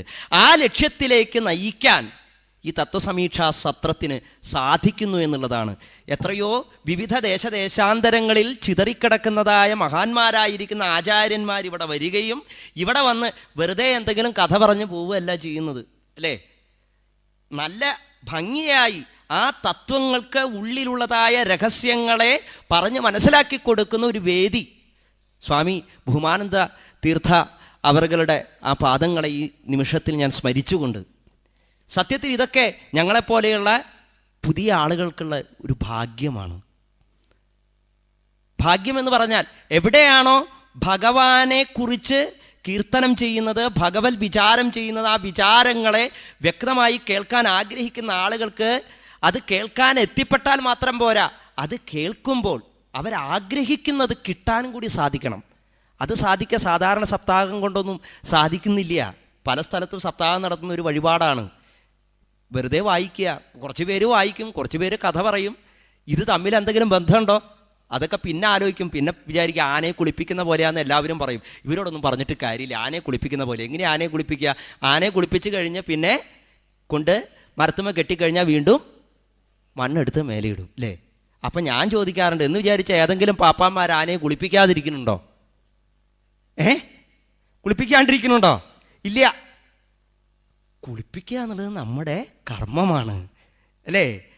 അപ്പം അത് നമ്മൾ ചെയ്തുകൊണ്ടിരിക്കണം. ശ്രീശുഖൻ ഇവിടെ പറഞ്ഞിട്ടുണ്ട്, ഈ ശൗച യമാദികളൊക്കെ ചെയ്യാൻ വേണ്ടിയിട്ട് ഏതെങ്കിലും ഗുരുക്കന്മാരുടെ അല്ലെങ്കിൽ ശാസ്ത്രത്തിൻ്റെയൊക്കെ സഹായം വേണം. ഇതൊക്കെ കണ്ടെത്താൻ നമ്മളെപ്പോലെയുള്ള ലളിതബുദ്ധികളായ ആളുകൾക്ക് പറ്റില്ല. പക്ഷേ നിങ്ങൾക്ക് ഏറ്റവും എളുപ്പമുള്ള ഒരു മാർഗം ഉണ്ടല്ലോ, ഈ മൃതസഞ്ജീവനിയാകുന്ന നാരായണ നാമം, അതിൻ്റെ മഹത്വം, അതിൻ്റെ അനുഭവം നിങ്ങൾക്ക് ലഭിക്കാൻ വേണ്ടിയിട്ട് എത്രയോ കാരുണ്യശാലികളായിരിക്കുന്ന ഭാഗവതോത്തന്മാരെ ലോകം മുഴുവൻ ചുറ്റി സഞ്ചരിച്ചു കൊണ്ടിരിക്കുന്നു, നിങ്ങളോട് പറഞ്ഞുകൊണ്ടിരിക്കുന്നു, നിങ്ങൾ ഇത് ചെയ്യൂ, നിങ്ങൾ വേറെ ഒന്നും ആലോചിക്കേണ്ട, നിങ്ങൾ നാരായണ ജപിക്കൂ, നാരായണ ജപിക്കൂ എന്ന് പറഞ്ഞിട്ടും എന്നോട് കുട്ടിക്കാലത്ത് മുത്തശ്ശി പറയാറുണ്ട്. മുത്തശ്ശി എന്നോട് മാത്രമല്ല മറ്റുള്ളവരോട് പറയുന്നത് ഞാൻ കേൾക്കാറുണ്ട്. അച്ഛനും വലിയച്ഛന്മാരും ഒക്കെ എന്തെങ്കിലും കാര്യത്തിൽ ആരോടെങ്കിലും ഒന്ന് വഴക്കിടാൻ തുടങ്ങുമ്പോൾ മുത്തശ്ശി പറയും, ഉണ്ണി നാരായണ ജപിക്കൂ, ദേഷ്യമൊക്കെ പോട്ടെ അല്ലേ? എത്ര പേര് ദേഷ്യം വരുമ്പോൾ നാരായണ ജപിക്കാൻ തയ്യാറായാൽ തന്നെ എത്ര പേരുടെ നാവിൽ അത് വരും? ഉറപ്പുണ്ടോ? നിങ്ങളൊക്കെ മരിക്കാൻ നേരത്ത് നാരായണ ജപിച്ചാൽ വൈകുണ്ഠം കിട്ടും എന്ന് ഞാൻ പറയുന്നില്ല, പൂർവികരൊക്കെ പറഞ്ഞ് നിങ്ങൾ കേട്ടിട്ടുണ്ട്. വേണമെങ്കിൽ ഞാനും പറയാം. എനിക്കും അറിയാതെ ഭംഗിയായിട്ട് നാരായണ ജപിച്ചാൽ വൈകുണ്ഠം കിട്ടും. പക്ഷെ അവസാനത്തെ തുള്ളി വെള്ളത്തിന് വേണ്ടി നാവ് വരളുന്ന സമയത്ത് നിങ്ങൾക്ക് നാരായണ ജപിക്കാൻ പറ്റും എന്ന് ഉറപ്പുള്ളവർ ഒന്ന് കൈവക്കണം.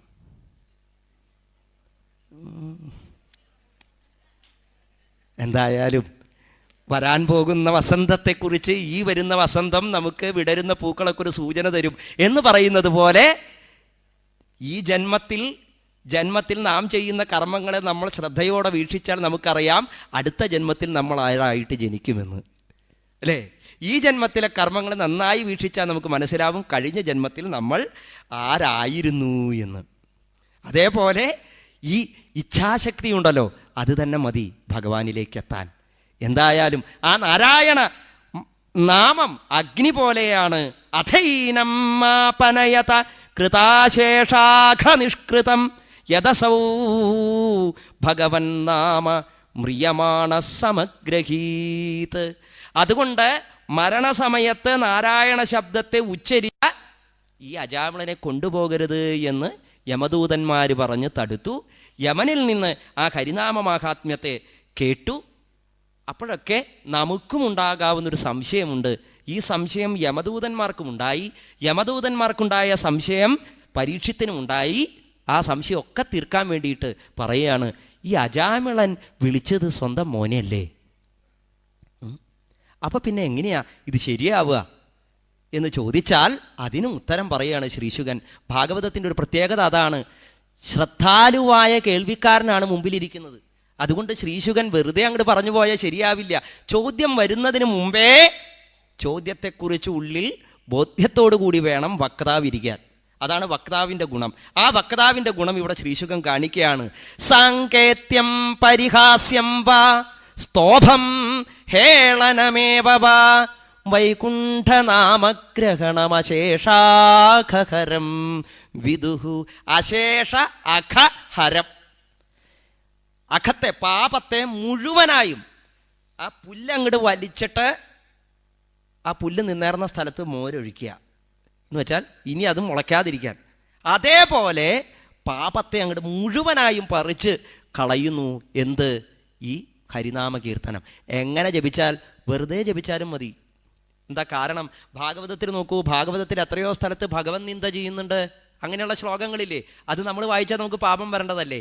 ശിശുപാലൻ ഭഗവാനെ നിന്ദിക്കുന്ന വാക്കുകൾ ഇല്ലേ, ദുര്യോധനൻ ഭഗവൻ നിന്ദ ചെയ്യുന്ന വാക്കുകൾ, ഇതൊക്കെ നമ്മളും വായിക്കണില്ലേ ഇല്ലേ? ആ സാക്ഷാൽ ശ്രീ പരമേശ്വരനെ ചിത്രകേതു ചെയ്യുന്ന നിന്ദകൾ, ഇതൊക്കെ നമ്മൾ വായിക്കണില്ലേ? അപ്പോൾ ഭഗവാനെ പ്രകീർത്തിക്കുമ്പോൾ പുണ്യം കിട്ടും എന്നാണെങ്കിൽ ഭഗവാനെ നിന്ദിച്ചാൽ പാപം കിട്ടണ്ടേ? അത് ലൗകികമായ ധർമാധർമ്മ വ്യാപാരം. ഈശ്വരൻ്റെ ധർമ്മം അതല്ല, അലൗകികമാണ്. അവിടെ നാം മനുഷ്യതലത്തിൽ ചിന്തിച്ചാൽ ഇത്തരത്തിലുള്ള വെറും ബാലിശമായിരിക്കുന്ന ഉത്തരങ്ങളെ ലഭിക്കൂ. ഈശ്വരീയമായ ചിന്ത എങ്ങനെയാണ്? കൃഷ്ണൻ, രാമൻ എന്നൊക്കെയുള്ള പേരുകൾ നമ്മുടെ ലോകത്തിൽ നമ്മുടെ കുട്ടികളെ വിളിക്കുകയാണെങ്കിലും വെറുതെ വിളിക്കുകയാണ് എന്നുണ്ടെങ്കിലും അത് ഭഗവാൻ ഇഷ്ടമാണ്. സങ്കേതമാണത്. നാമം ഒരു സങ്കേതമാണ്, ഒരാളെ വിളിക്കാൻ വേണ്ടി ഉപയോഗിക്കുന്ന ഒരു സങ്കേതം. ആ സങ്കേതവും ആ വ്യക്തിയും തമ്മിൽ യാതൊരു ബന്ധവുമില്ല. ഉണ്ടോ? ബന്ധം ചിന്തിച്ച് ഉണ്ടാക്കുന്നതാണ്. മാധവൻ എന്നൊരു പേര് കേട്ടുകഴിഞ്ഞാൽ ഇവിടെ ഏതെങ്കിലും മാധവന്മാരുണ്ടെങ്കിൽ അവരൊക്കെ ഒന്ന് നോക്കൂ, എന്നെയാണോ പറഞ്ഞത് എന്ന്, അല്ലേ? പ്രഭാഷണമായതുകൊണ്ട് അങ്ങനെ ചിന്തിക്കില്ല എന്ന് മാത്രം. അല്ലെങ്കിൽ വെറുതെ അപ്പുറത്ത് നിന്ന് മാധവ എന്നൊരാൾ വിളിച്ചാൽ ഇവിടെയുള്ള മാധവന്മാരൊക്കെ ഒന്ന് എഴുന്നേറ്റ് ഇങ്ങനെ നോക്കൂ, ഇല്ലേ? അപ്പോൾ മാധവൻ എന്നുള്ളത് എൻ്റെ പേരാണ് എന്ന് ഞാൻ ധരിച്ചു വെച്ചിരിക്കുന്നു, അത്ര മാത്രമേ ഉള്ളൂ. ഇതേപോലെ പേരും വ്യക്തിയും തമ്മിലുള്ള ബന്ധം വെറും സങ്കേത ബന്ധം മാത്രമാണ്, കേവലമായിട്ടുള്ള ബന്ധമാണ്. അത് മാറിക്കൊണ്ടിരിക്കുന്നു. അപ്പോൾ ശാശ്വതമായിട്ടുള്ളത് എന്താ? നാമം മാത്രം. അതുകൊണ്ടാണ് നമ്മൾ പറയാറ് നാമാവശേഷരായി, അല്ലേ? നാമം ഇവിടെ അവശേഷിക്കും എപ്പോഴായാലും. അപ്പോൾ ആ നാമത്തിൻ്റെ ബന്ധം. അതുകൊണ്ടാണ് പണ്ട് ദശരഥപുത്രനായിരിക്കുന്ന ശ്രീരാമൻ ദശരഥന് വേണ്ടി പിതൃകർമ്മം ചെയ്തപ്പോൾ ജാബാലി പറഞ്ഞു, വല്ല കാര്യമുണ്ടോ, മരിച്ചു പോയി കഴിഞ്ഞാൽ തിരിച്ചു വരുമോ ചോദിച്ചപ്പോൾ ദശരഥൻ പറഞ്ഞു, എൻ്റെ അച്ഛൻ മരിച്ചു പോയി കഴിഞ്ഞിട്ട് ഞാൻ ദശരഥൻ്റെ പുത്രനല്ലാതിരിക്കുമോ? ദശരഥസ്യ അപത്യം പുമാൻ ദാശരഥി യഹ സഹ ദാശരഥി, അത് ഞാൻ തന്നെയാണ്, അല്ലേ? ആ പേര് അത് എന്നിൽ നിന്നുമായില്ല. അപ്പം അതേപോലെ നാമം നേരെ ഒരു വ്യക്തിയുമായി ബന്ധപ്പെടുന്നതല്ല, അത് സങ്കേതമാണ്. ആ സങ്കേത പദം യഥാർത്ഥത്തിൽ വേദസ്വരൂപനായിരിക്കുന്ന ഭഗവാനുമായി ബന്ധപ്പെട്ട് നാം എങ്ങനെ വിളിച്ചാലും, അമ്മാവനെ കൊന്ന കൃഷ്ണൻ എന്ന് പരിഹാസത്തോടുകൂടി പറഞ്ഞാലും, അതേപോലെ ഏതെങ്കിലും പാട്ടുകൾ പാടുമ്പോൾ അവസാന സമയത്ത് ആ പാട്ടിൻ്റെ വരി പൂർത്തിയാക്കാൻ വേണ്ടി രാമകൃഷ്ണ ഗോവിന്ദ എന്നൊക്കെ പാടിക്കഴിഞ്ഞാലും ശരി, അതൊക്കെ ഭഗവാൻ ഇഷ്ടപ്പെടുന്നു, ഭഗവാനിലേക്ക് എത്തിച്ചേരുന്നു. അങ്ങനെയുള്ള ഏത് വിധത്തിൽ വിളിച്ചാലും ഭഗവാൻ അത് ഇഷ്ടപ്പെടുന്നു എന്നുള്ളത് കൊണ്ട് അതാണ് നാമമാഹാത്മ്യം എന്ന് തിരിച്ചറിയുക. അതല്ലാത്ത ആ നാമത്തിൻ്റെ മാഹാത്മ്യത്തെ ശരിയായി അറിയുന്നവർ സാക്ഷാൽ ശ്രീ പരമശിവൻ, ബ്രഹ്മാവ്, സനകാദി മഹർഷിമാർ മുതലായിരിക്കുന്ന നാരദൻ മുതലായിരിക്കുന്ന ആളുകളാണ്, 12 പേരാണ്. അങ്ങനെയുള്ള ആ വ്യക്തികൾക്ക് മാത്രം അറിയാവുന്ന നാമമാഹാത്മ്യം. അവർക്ക് പോലും ഭഗവാന്റെ ചേഷ്ടകളെ വ്യക്തമായിട്ട് അറിയില്ല.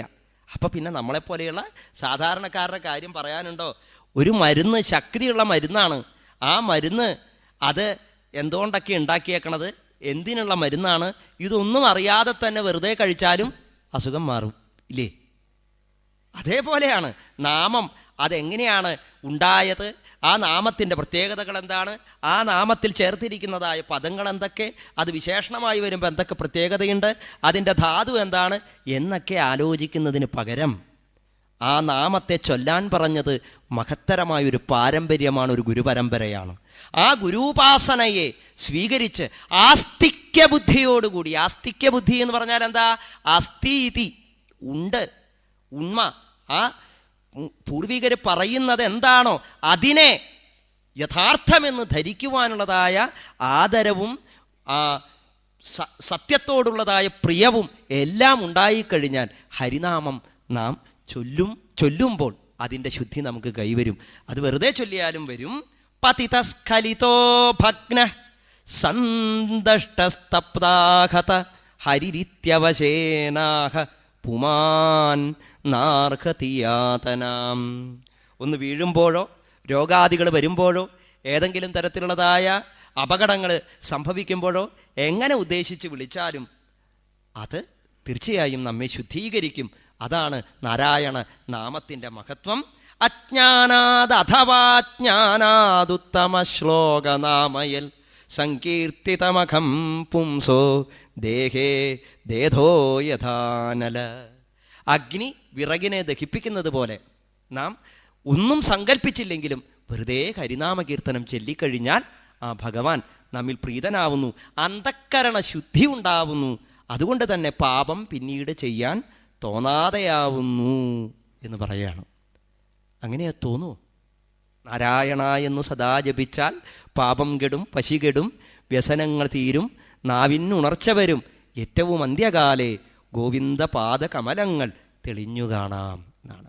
വിശപ്പ്, ദാഹം ഇതൊക്കെ പോന്നു അല്ലേ? നാരായണ എന്ന് ജപിച്ചു കഴിഞ്ഞാൽ വേറെ ഒന്നും ഇല്ലാതാവുന്നു. എന്തായാലും ആ നിരന്തര ജപം കൊണ്ട് അത് അഭ്യാസമായിട്ട് ചെയ്തു കഴിഞ്ഞാൽ അല്ലേ, ഈ കുൻഫു കരാട്ടയൊക്കെ പഠിച്ചിട്ടുള്ള ആളുകളെ കണ്ടിട്ടുണ്ടോ?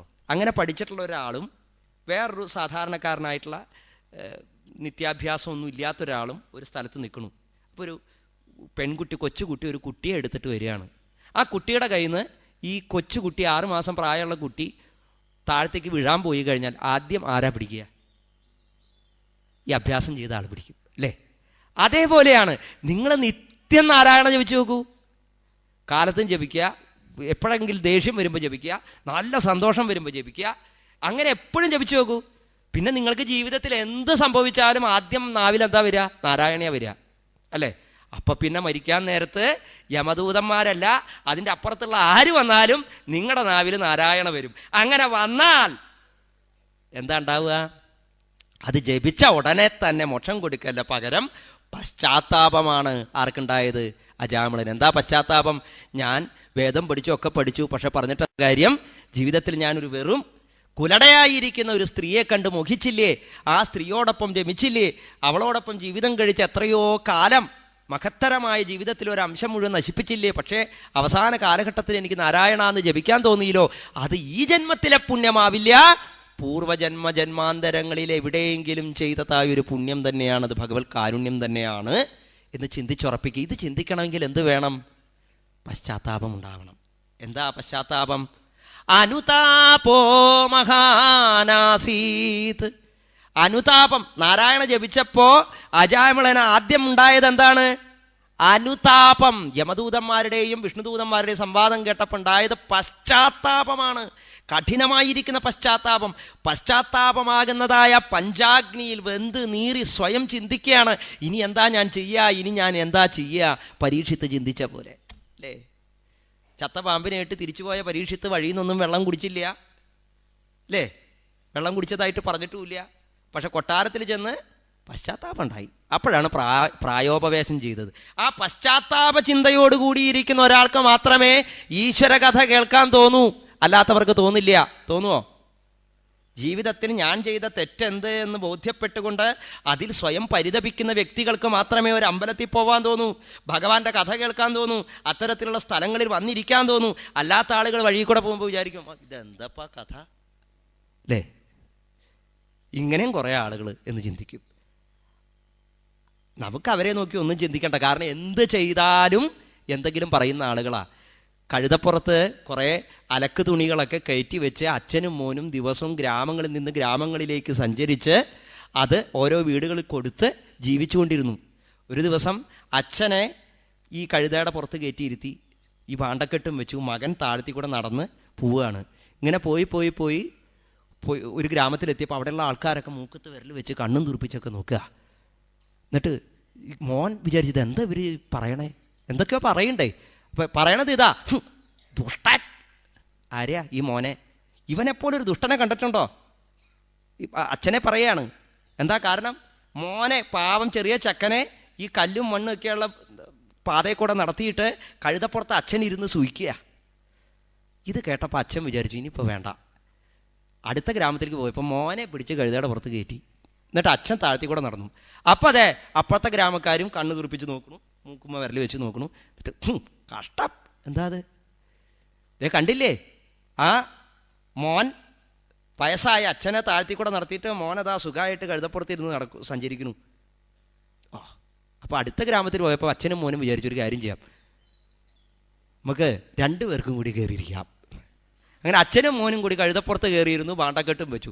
അപ്പം അത് ആൾക്കാർ മൂക്കത്ത് വരൽ വെച്ച് കണ്ണൊക്കെ തുറപ്പിച്ച്, കണ്ടില്ലേ ദുഷ്ടന്മാര്, അച്ഛനും മോനും ദുഷ്ടന്മാരാ. എന്താ പാവം കഴുത, അതിൻ്റെ പുറത്ത് ഈ ഭാണ്ഡക്കെട്ട് വെച്ച് അതിനും പോരാതെ അച്ഛനും അതിനും പോരാതെ മോനും കയറിയിരിക്കുന്നു. അപ്പം അച്ഛനും മോനും വിചാരിച്ചു, അടുത്ത ഗ്രാമത്തിൽ പോയപ്പോൾ വിചാരിച്ചു, രണ്ടുപേരും താഴ്ത്തി കൂടെ നടന്നു. ഭാണ്ഡക്കെട്ട് അച്ഛനും മോനും കൂടി കൈ പിടിച്ചു. അപ്പോൾ ആൾക്കാർ, അയ്യേ വിഡ്ഢികൾ, ഇതിലാരാ കഴുത അല്ലേ? അപ്പം എന്ത് ചെയ്താലും ലോകത്തിൻ്റെ സ്വഭാവം ഇതാണ്, ദോഷൈക ദൃക്കുകളാണ്. അതുകൊണ്ട് നാരായണ ജപിക്കാൻ അത്തരത്തിലുള്ള ദോഷൈക ദൃക്കുകളായ ആളുകളോട് നിങ്ങൾ പറഞ്ഞാൽ ഉണ്ടാകാൻ പോകുന്നത് ഇതാ. എന്താണ്? ഇത് മാത്രമേ ഉണ്ടാവൂ, വേറെ ഒന്നും ഉണ്ടാവില്ല എന്ന് വെച്ച് പറയാതിരിക്കാൻ പറ്റുമോ? അതാണ് ഞങ്ങളെപ്പോലെയുള്ള പാപ്പാന്മാരുടെ യോഗം. കുളിപ്പിച്ചുകൊണ്ടിരിക്കുക, മണ്ണ് വാരിയിട്ടാലും പിന്നെയും കുളിപ്പിക്കുക. എന്തായാലും ഇത് നടത്തിക്കൊണ്ടേയിരിക്കുക ജീവിതകാലം മുഴുവൻ. അതിൻ്റെ ഇടയിൽ സ്വയം കുളിക്കാതിരിക്കാൻ മറക്കുന്ന പാപ്പാന്മാരെയാണ് സൂക്ഷിക്കേണ്ടത് എന്ന് മാത്രം അല്ലേ? അങ്ങനെ വരുമ്പോഴേ ഇത്തിരി കുഴപ്പമുള്ളൂ, ബാക്കിയൊക്കെ സഹിക്കാവുന്ന കാര്യമാണ്. എന്തായാലും ഈ അനുതാപമുണ്ടായിക്കഴിഞ്ഞപ്പോൾ ഇതിജാത സുനിർവേദ ക്ഷണസംഗേന സാധുഷു ഗംഗാദ്വാരമുപേയായ മുക്ത സർവാനുബന്ധന. നാരായണ ജപിച്ചാൽ മതിയല്ലോ, അപ്പം തന്നെ സ്വർഗം കിട്ടുന്നതാണെങ്കിൽ അങ്ങനെയല്ല. ഈ അജാമിളന് 88 വയസ്സായിരുന്നില്ല ആയുസ്, അതിൽ കൂടുതലുണ്ടായിരുന്നു. പക്ഷെ ചെയ്ത ദുഷ്കർമ്മം കൊണ്ടാണ് അകാല മരണം അത് വിധിച്ചത് ഭഗവാൻ. ആ അകാല മരണത്തിൽ നിന്ന് രക്ഷിക്കാൻ ഒരു കാരണമായി ബാക്കി ശേഷിച്ച ജീവിതം പ്രായശ്ചിത്തം ചെയ്യാൻ ഈ ജന്മത്തിൽ തന്നെ ഒരു അവസരം കൊടുത്തു നാരായണ ജപം കൊണ്ട്. അതാണ് ഉണ്ടായത്. അപ്പോൾ ആ പ്രായശ്ചിത്തം, പശ്ചാത്താപത്തോടു കൂടിയുള്ള പ്രായശ്ചിത്തം ചെയ്യാൻ തീരുമാനിച്ചു. എന്നിട്ട് നാരായണ ജപിച്ച് ഗംഗാദ്വാരത്തിലേക്ക്, ദേവസ്ഥാനം എന്ന് പേര് കേട്ടതായ ആ ഹരിദ്വാരത്തിലേക്ക് ചെന്നു. അവിടെ ചെന്ന് അഷ്ടാംഗയോഗം ശീലിച്ചു. അഷ്ടാംഗയോഗം ശീലിച്ച് ധ്യാനമാർഗത്തിലൂടെ ആ ഭഗവാനെ തന്നെ സ്മരിച്ചുകൊണ്ട് അജാമിളൻ മോക്ഷം പ്രാപിച്ചു.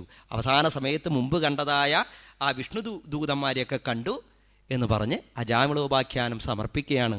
സാക്ഷാൽ യമധർമ്മ രാജാവ് വിഷ്ണു യമദൂതന്മാരോട്, തൻ്റെ ഭൃത്യന്മാരോട് ഇങ്ങനെ ആ നാമമാഹാത്മ്യത്തെ അത് ജപിക്കുക, വേറെ ഒന്നും ചിന്തിക്കണ്ട എന്ന് പറഞ്ഞുകൊണ്ട് ഏവം സവിപ്ലാവിത സർവധർമാദാസ്യാ പതിപതിതോ ഗർഹ്യ കർമ്മണ നിപാത്യമാനോ നിരയേ ഹതവ്രത സത്യോ വിമുക്തോ ഭഗവൻ നാമഗൃഹൻ. ഇങ്ങനെ അജാമിളന് നാരായണ നാമ ജപം കൊണ്ട് തന്നെ മോക്ഷം കിട്ടി എന്ന് പറഞ്ഞ് ഹരിനാമ മാഹാത്മ്യത്തെ കേവലമായിരിക്കുന്ന ലൗകികമായിരിക്കുന്ന നിയമ യമാദികളാൽ ചിന്തിച്ച് അതിൻ്റെ അർത്ഥത്തെ, അതിൻ്റെ മാഹാത്മ്യത്തെ വേണ്ടതുപോലെ മനസ്സിലാക്കാൻ സാധിക്കില്ല. അത് ചൊല്ലിത്തന്നെ ശീലിക്കണം. അത് നമ്മുടെ ജീവിതത്തിൽ ശ്വാസോച്ഛ്വാസം പോലെ ആ ഹരിനാമ ജപം തുടർന്നുകൊണ്ടിരിക്കുക. തീർച്ചയായും നിങ്ങളുടെ ഉള്ളിൽ ചെയ്ത പാപത്തെക്കുറിച്ചുള്ള ബോധം ഉണ്ടാവുകയും മായയെക്കുറിച്ചുള്ള ചിന്തയുണ്ടാവുകയും പ്രവൃത്തി നിവൃത്തി ഏതൊക്കെ രീതിയിൽ ചെയ്യണമെന്നുള്ള ഔചിത്യബോധം, വിവേകം തെളിഞ്ഞു വരികയും അങ്ങനെ അവിദ്യയില്ലാതായി ആത്മ സാക്ഷാത്കാരം, അന്ധക്കരണ ശുദ്ധീകരണം അത് വേണ്ട വിധത്തിൽ നടക്കുകയും ചെയ്യും. അത് നടന്നാൽ പിന്നീട് ഒരിക്കലും പാപം ചെയ്യാൻ തോന്നില്ല. അങ്ങനെ ജനന മരണ ചക്രമാകുന്നതായി ഈ പ്രവൃത്തി മാർഗത്തിൽ നിന്ന് നിവൃത്തി മാർഗത്തിലേക്ക് മനസ്സ് ചരിക്കുകയും സാക്ഷാൽ ഭഗവാനിലേക്ക് തന്നെ ലയിക്കാനായിട്ട് സാധിക്കുകയും ചെയ്യും എന്ന് പറയുകയാണ്. ഇത്രയും പറഞ്ഞിട്ട് ശ്രീശുകൻ ഈ കഥ സമർപ്പിക്കുകയാണ്. എങ്ങനെ? ഇതിഹാസമിമം ഗുഹ്യം ഭഗവാൻ കുംഭസംഭവ കഥയാമാസമലയ ആസീനോ ഹരിമർച്ചയൻ. ഇത് വേദവ്യാസൻ ശ്രീശുകന് പറഞ്ഞുകൊടുത്ത കഥയല്ല. വേദവ്യാസൻ ശ്രീശുകന് പറഞ്ഞുകൊടുത്ത ഭാഗവതം പരീക്ഷത്തിന് പറഞ്ഞുകൊണ്ടിരിക്കുമ്പോൾ അതിനിടയിൽ ആ ഭാഗവതത്തെ ഒന്നുകൂടി വ്യക്തമാക്കുന്നതിന് വേണ്ടി ശ്രീശുകൻ സ്വയം മലയപർവ്വതത്തിൽ വെച്ച് സാക്ഷാൽ കുംഭസംഭവനായിരിക്കുന്ന അഗസ്ത്യ മഹർഷിയിൽ നിന്ന് കേട്ട ഒരു ചരിതത്തെ കൂട്ടിച്ചേർത്തു എന്നാണ്. അപ്പോൾ യഥാർത്ഥത്തിൽ അജാമിളോപാഖ്യാനം അഗസ്ത്യ മഹർഷി പറഞ്ഞതാണ്. അഗസ്ത്യ മഹർഷി പറഞ്ഞ കഥ ശ്രീശുകൻ കേട്ടു. പരീക്ഷത്തിന് ഈ പശ്ചാത്താപത്തോടു കൂടിയിരിക്കുന്ന പ്രായോപവേശത്തിൽ മനസ്സർപ്പിച്ചിരിക്കുന്നതായ ആ പരീക്ഷത്തിന് പറഞ്ഞുകൊടുത്തുകൊണ്ട് ഇതാ ഹരിനാമ മാഹാത്മ്യം ഇവിടെ സമർപ്പിക്കുകയാണ്. ഈ മഹത്തരമായിരിക്കുന്നതായ തത്വങ്ങളെ, ഭാഗവത മഹിമയെ, ഭഗവൻ മഹിമയെ, ഭഗവൻ നാമമഹിമയെ വിവരിക്കാനായി ചെയ്തതായ എൻ്റെ സാഹസം, നിങ്ങളുടെയൊക്കെ ഉള്ളിലുള്ളതായ ആ ഹരിഭക്തി പൊറുക്കുമെന്ന വിശ്വാസത്തോടെ, അതിലുപരി ഈ മഹത്തരമായിരിക്കുന്ന ഭാഗവത ചിന്തകളിലൂടെ സഞ്ചരിക്കാൻ അജാമിളൻ പറയുകയുണ്ടായി, എൻ്റെ നാവിൽ ആ സമയത്ത് നാരായണ എന്ന് ജപിക്കാൻ തോന്നിയത് ഈ ജന്മത്തിലെ പുണ്യമല്ല എന്ന്. അതേപോലെ പലപ്പോഴും ചിന്തിച്ചിട്ടുണ്ട്, ഇങ്ങനെയൊരു ഭാഗവത ഗ്രന്ഥത്തെ ഹൃദയത്തിൽ ചേർത്ത് പിടിച്ച് ഇപ്പോഴും സഞ്ചരിക്കാൻ കഴിയുന്നത് ഞാനായി ചെയ്ത ഒരു പുണ്യമല്ല, എൻ്റെ ഗുരുകാരണവന്മാരെ എനിക്ക് അനുഗ്രഹിച്ച് തന്ന പുണ്യം. അല്ലെങ്കിൽ കഴിഞ്ഞ ഏതൊക്കെയോ ജന്മത്തിൽ നമ്മളിങ്ങനെ ഒരുമിച്ച് മുഖാമുഖം ഇരുന്ന് സംസാരിച്ച് തുടങ്ങിയത് എവിടെയോ അവസാനിച്ചു. പിന്നെ വീണ്ടും അതേ വാക്കുകൾ തന്നെ നമ്മൾ പരസ്പരം സംവദിച്ചു കൊണ്ടിരിക്കുന്നു. അങ്ങനെയും ആവാം.